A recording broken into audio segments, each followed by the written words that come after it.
Bien le bonjour mesdames et messieurs, ici Maxime Bizot, fondateur de fiche-droit.com. Très content de vous retrouver aujourd'hui pour une nouvelle vidéo dans laquelle on va parler de la cession de contrat. Et sans plus attendre, on commence avec la définition de la cession de contrat. Alors la cession de contrat, c'est l'opération par laquelle un contractant qu'on appelle le cédant cède sa qualité de partie au contrat à un tiers qu'on appelle le cessionnaire avec l'accord de son co-contractant qu'on appelle le CD. Pour bien comprendre comment ça fonctionne, rien de tel qu'un petit schéma. Donc, comme vous pouvez le voir sur ce schéma, au départ, on a un contrat entre le cédant et le cédé. Et donc, le cédant va céder sa qualité de partie au contrat au cessionnaire, qui va donc devenir partie au contrat à la place du cédant. Et donc, le contrat qui existait entre le cédant et le cédé va devenir un contrat entre le cessionnaire et le cédé. Alors ceci étant dit, quelles sont les conditions de la cession de contrat?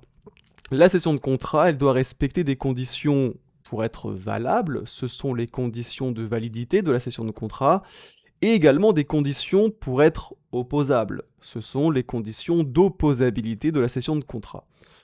On commence avec les conditions de validité. Pour être valable, la cession de contrat doit d'abord respecter les 3 conditions de validité communes à tous les contrats, puisqu'effectivement, la cession de contrat est elle-même un contrat, en l'occurrence un contrat entre le cédant et le cessionnaire. Et donc, puisque c'est un contrat, la cession de contrat doit respecter donc les 3 conditions de validité qui sont communes à tous les contrats et qui sont donc le consentement des parties, donc en l'occurrence le consentement du cédant et du cessionnaire, leur capacité de contracter et un contenu licite et certain.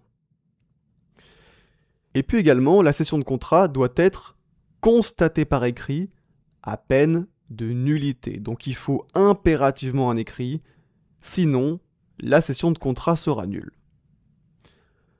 Donc ça, ce sont les conditions de validité de la cession de contrat. Et ce qu'il faut savoir, c'est qu'auparavant, pour être valable, la cession de contrat nécessitait également l'accord du CD. Mais aujourd'hui, cet accord du CD, ce n'est plus une condition de validité de la cession de contrat, c'est une condition d'opposabilité. En effet, on a l'article 1216 alinéa 1er du Code civil qui nous dit qu'un contractant, le cédant, peut céder sa qualité de partie au contrat à un tiers, le cessionnaire, avec l'accord de son co-contractant, le cédé. Donc il faut l'accord du cédé. Mais cet accord, ce n'est pas une condition de validité, c'est une condition d'opposabilité de la cession de contrat au co-contractant cédé, comme l'a jugé la Cour de cassation dans un arrêt assez récent du 24 avril 2024. Et donc ainsi, si le cédé ne donne pas son accord à la cession de contrat, eh bien la cession de contrat n'en reste pas moins valable entre le cédant et le cessionnaire. Et le cessionnaire assumera alors les droits et obligations du cédant. En revanche, la cession de contrat ne sera pas opposable au cédé. Et donc le cédé pourra ignorer la cession de contrat, il pourra faire comme si celle-ci n'avait jamais eu lieu, et il pourra continuer à considérer le cédant comme son seul co-contractant. Donc il faut l'accord du cédé pour que la cession de contrat lui soit opposable. Mais il y a une hypothèse où la cession de contrat ne sera pas immédiatement opposable au cédé, même s'il a donné son accord. Et cette hypothèse, c'est si le cédé a donné son accord par avance, puisqu'effectivement, on a l'article 1216, alinéa 2 du Code civil, qui nous dit que cet accord, donc en faisant référence à l'accord du cédé, cet accord peut être donné par avance, notamment dans le contrat conclu entre les futurs cédants et cédés, auquel cas la cession produit effet à l'égard du cédé lorsque le contrat conclu entre le cédant et le cessionnaire lui est notifié ou lorsqu'il en prend acte. Donc qu'est-ce qu'on comprend de cet article? Ce qu'on comprend, c'est que le cédé, il n'est pas obligé de donner son accord au moment de la cession de contrat. Il peut également donner son accord par avance.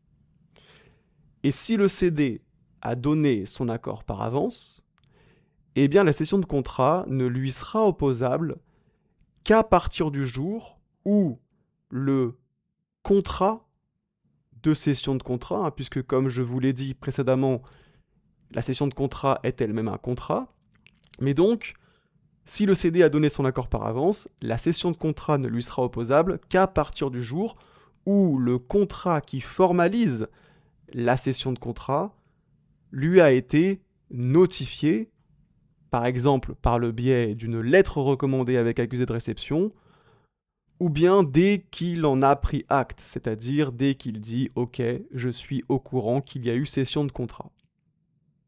Donc autrement dit, si le cédé a donné son accord par avance, eh bien, tant que le contrat de cession de contrat ne lui a pas été notifié ou qu'il n'en a pas pris acte, le cédé pourra ignorer la cession de contrat et continuer à considérer le cédant comme son seul co-contractant.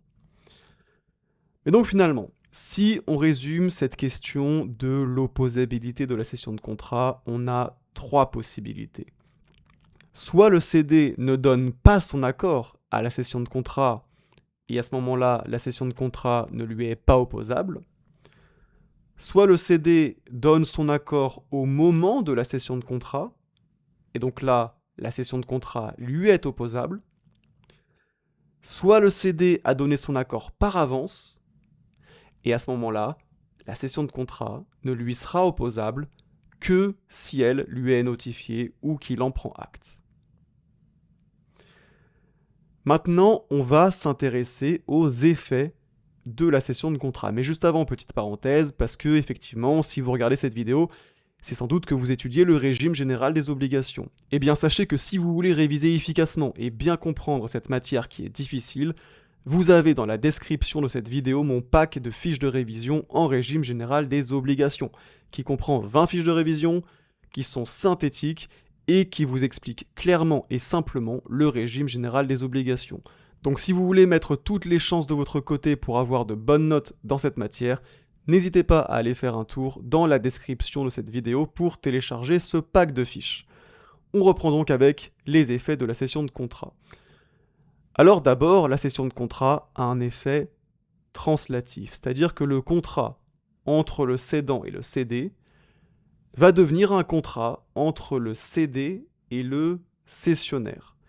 Et donc le cessionnaire, puisqu'il va devenir une partie au contrat à la place du cédant, eh bien il va récupérer les droits et obligations que le cédant avait au titre du contrat.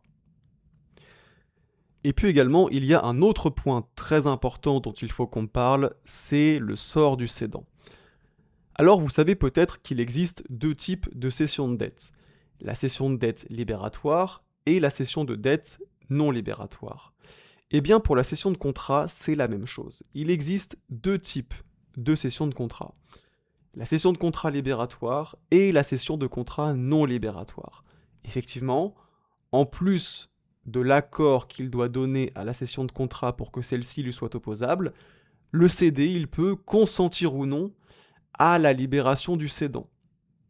Et selon qu'il consent ou non à la libération du cédant, les effets de la cession de contrat ne seront pas du tout les mêmes. Donc, première hypothèse, si le cédé consent expressément à la libération du cédant, et bien à ce moment-là, le cédant est libéré. Et donc, dans ce cas-là, le cédé ne pourra demander l'exécution du contrat qu'au cessionnaire.